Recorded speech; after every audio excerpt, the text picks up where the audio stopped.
Head, neck, and back injuries are serious enough when they happen on land, but when they occur in the water, you've got to respond right away. If the victim isn't able to move and is face down in the water, there's no way to breathe. You have to get there fast.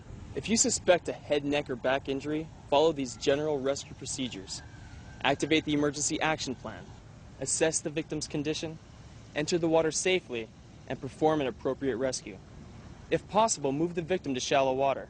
Check for consciousness and for signs of life. Remove the victim from the water and give emergency care as needed.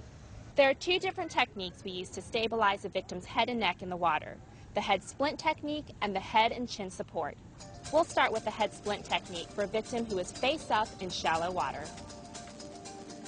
To perform the head splint technique for a face-up victim in shallow water, stand behind the victim's head and submerge so the water level is at your neck.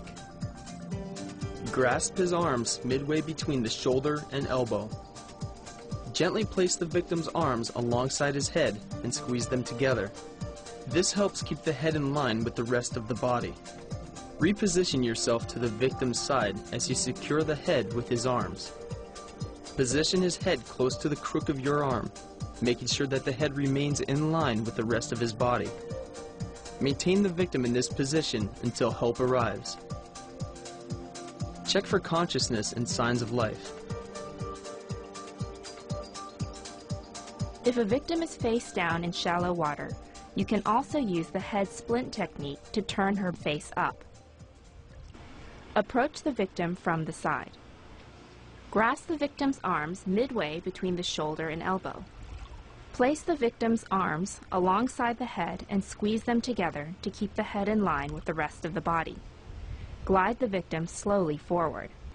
As you move, rotate the victim toward you until her face is out of the water. Position the victim's head close to the crook of your arm, making sure that the head remains in line with the rest of her body. Maintain this position in the water until help arrives.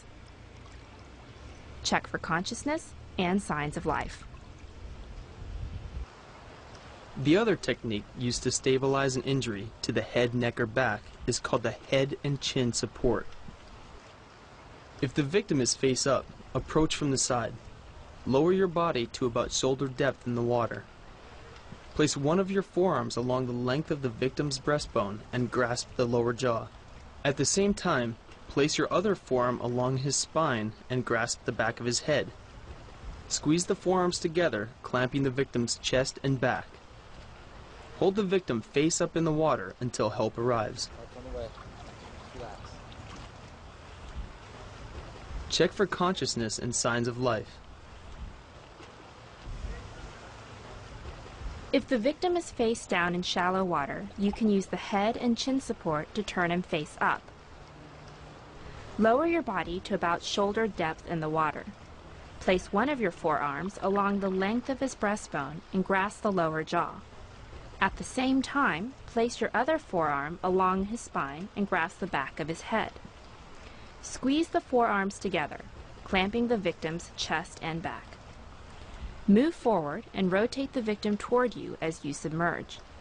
Maintain inline stabilization as you roll slowly under the victim.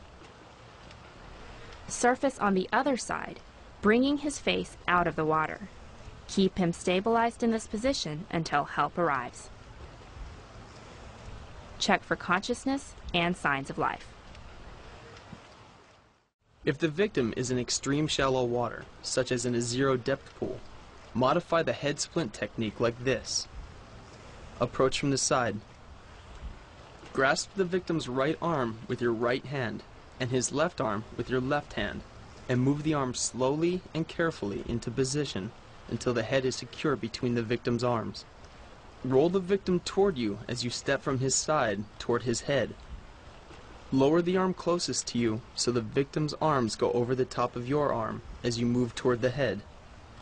Maintain pressure against the victim's head during this maneuver to minimize movement of the head and neck.